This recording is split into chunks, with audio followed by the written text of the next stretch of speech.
ہماری یہ ٹوپی تمہارے پیروں میں ہے، ہمیں برباد مت کرو۔ حی علی الصلاۃ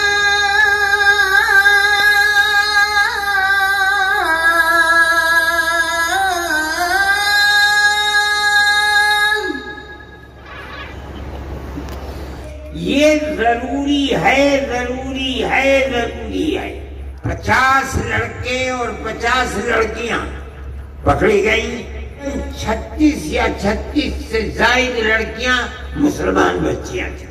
عام چیز ہے کہ جس کو مثل مشہور ہے کہ ہلدی لگی نہ پھٹکری اور رنگ آیا چوکھا، اس طریقے پر آپ کام کر سکیں گے۔ لیکن میں حضرت مولانا سے عرض کرتا ہوں کہ جو حکم بنیں گے، ثالث بنیں گے، وہ مدرسوں کے پڑھنے پڑھانے والے لوگ ہوں گے۔ یہ ایک دوسرا موضوع ہے کہ دو آدمیوں کے درمیان میں دونوں کے بیانات لینا، ان بیانات کو لے کر کے پھر آپس میں ہو سکتا ہے ضرورت جرح کی پڑ جائے، اس کی بنیاد کے اوپر ہو سکتا ہے گواہوں کی ضرورت پڑے۔ فیصلہ کرنے کے لیے وہ طریقہ جو عدالتوں کے اندر چلتا ہے، سمجھنے کے لیے ٹریننگ کی ضرورت ہے۔ میں ان حضرات سے، مولانا سے میں نے منصور پوری سے، مولانا سلمان صاحب منصور پوری سے میں نے کہا تھا کہ حضرت مولانا جب متعین کر دیں کہ اس جگہ یہ، اس جگہ یہ، اس جگہ یہ، ان کو 1 2 3 4 دن کے لیے بلاؤ۔ جو لوگ طریقہ جانتے ہیں ان کی ٹریننگ کریں، انہیں بتائیں، تاکہ فریقین میں کسی کو اپنے دل میں یہ حسرت نہ رہے کہ معاملہ صاف نہیں ہوا اور ہم اپنے دلائل پیش نہیں کر سکے، یا ہم نے پیش کیے انہیں قبول نہیں کیا جا سکا۔ ہر چیز تحریر میں لے آنی چاہیے۔ میں یہ سمجھتا ہوں کہ اگر اس مسئلے کو اس انداز پر کیا گیا اور یہ حضرات تیار ہیں، 1 دن کے لیے، 2 دن کے لیے، 3 دن کے لیے آپ بھیجئے، اس میں جس چیز کی ضرورت ہوگی یہ فقیر بھی اس میں پوری طرح مدد کرے گا۔ اگر اور حضرات کو، ٹریننگ دینے والوں کو بلایا گیا تو میں اس سلسلے میں ان سے گزارش کروں گا کہ وہ آئیں اور آ کر ان حضرات کی ٹریننگ کو مکمل کریں، چاہے 1 مرتبہ، چاہے سال میں 2 مرتبہ، جب ضرورت پڑے انشاءاللہ میں اور یہ حضرات آپ کی مدد کریں گے۔ دوسری چیز میں یہ کہنا چاہتا تھا کہ امارت شرعیہ کا کام صرف یہی نہیں ہے کہ شوہر اور بیوی کے جھگڑوں کو نمٹائے، نہیں، اس کے علاوہ ہمارے اور آپ کے معاشرے میں، ہمارے جوانوں کے اندر، لڑکوں میں، لڑکیوں میں جو برائیاں پھیل رہی ہیں، اگر ان پر قدغن نہ لگائی گئی، ان کو جمع نہ کیا گیا، اور جہاں بھی علماء ہیں، جس گاؤں میں ہیں، جس شہر میں ہیں، جس محلے میں ہیں، اگر ان کے ہاتھ کو نہیں پکڑیں گے تو 1 2 نسلوں کے بعد آپ کی ان آبادیوں کے اندر ٹوپی پہننے والے اور مسجدوں کو آباد کرنے والے لوگ نہیں ملیں گے، خدا نخواستہ۔ امارت شرعیہ کے ساتھ بہت علماء جڑے ہوئے ہیں، پڑھائیے بھی، اس کے ساتھ ساتھ طلباء پر نظر بھی رکھیے، ان کی تربیت بھی کیجیے، مطالعہ بھی کیجیے۔ اس کے ساتھ ساتھ ہر جوان کو دیکھ بھال کر کے اس کے ہاتھ کو پکڑنا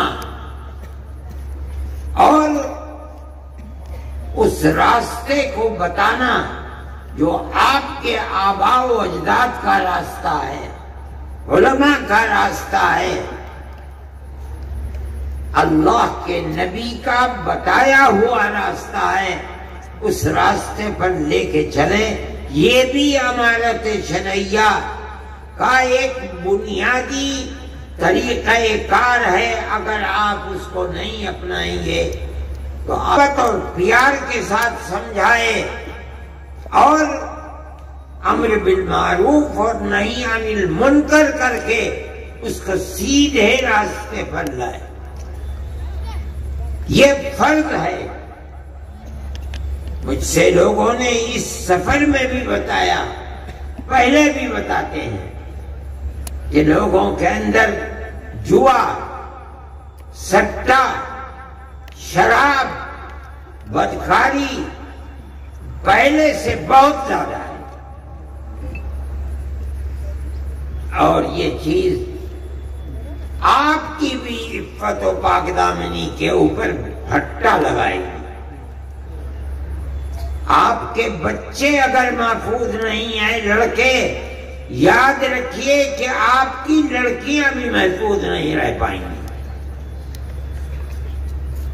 دنیا کے اندر آج وہ طبقے ابھر رہے ہیں، طاقتور بن رہے ہیں، جن کا مقصد یہ بنا ہوا ہے کہ وہ مسلمان بچیوں کو آوارہ گردی کا شکار بنائے۔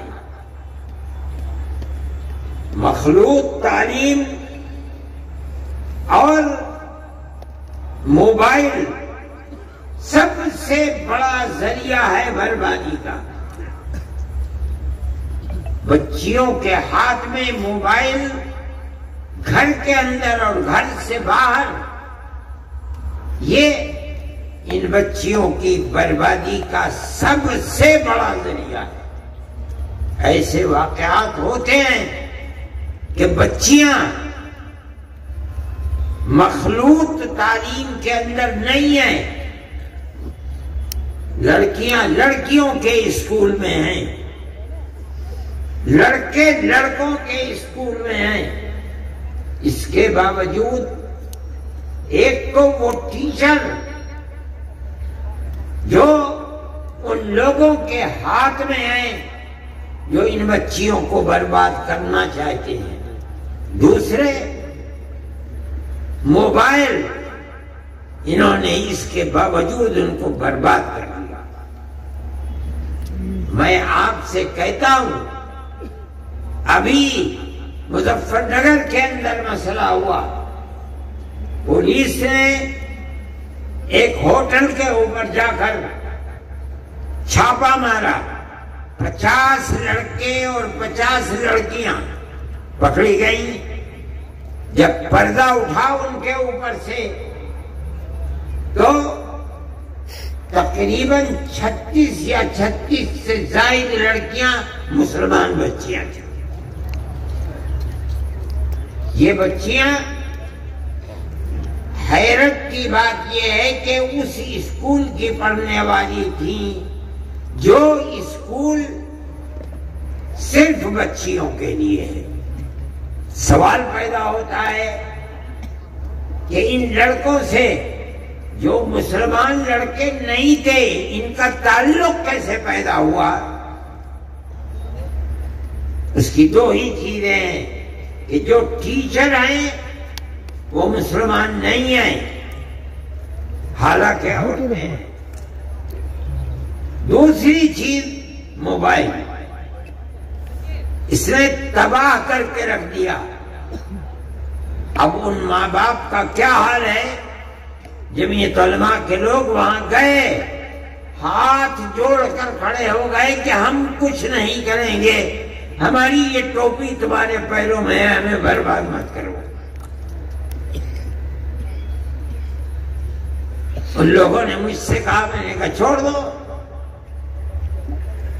جنہیں خود اپنی بربادی کے اوپر رونا آتا ہے اور انہوں نے اپنی بچیوں کے ہاتھ کو چھوڑ دیا اور یہ سمجھتے ہیں کہ موبائل اور اسکول میں پڑھنا انہیں نقصان نہیں پہنچائے گا۔ میں آپ سے کہہ رہا ہوں کہ آپ اگر اس پر قدغن اور روک نہیں لگائیں گے تو آپ اپنی بچیوں کی عفت و پاک دامنی کی حفاظت نہیں کر سکتے۔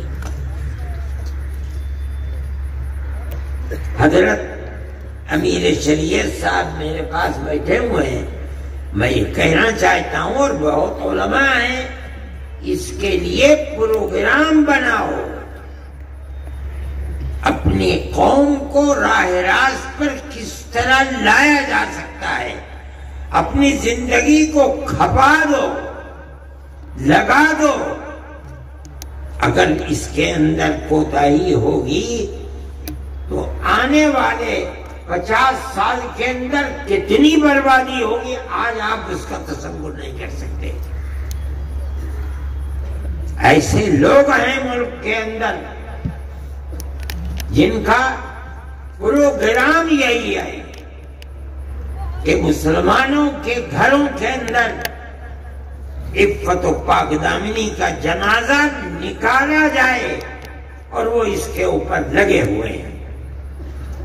میں خواہ اس چیز کو، یہ مجمع، یہ جلسہ وہ سننے کے لیے نہیں ہے، میں یہ کہتا ہوں، ماں باپ سے بھی کہتا ہوں، علماء سے بھی کہتا ہوں،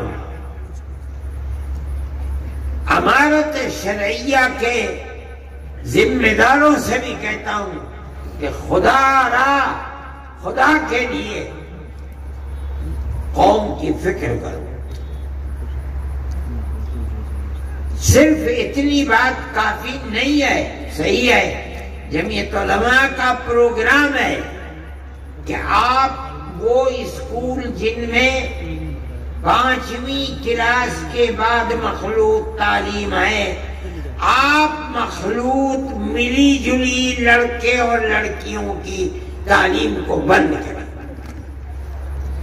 خدا نے جن کو طاقت دی ہے، 10 20 25 50 آدمی مل کر تھوڑی سی زمین دے کر بچیوں کے لیے الگ اسکول، بچوں کے لیے الگ اسکول بناؤ۔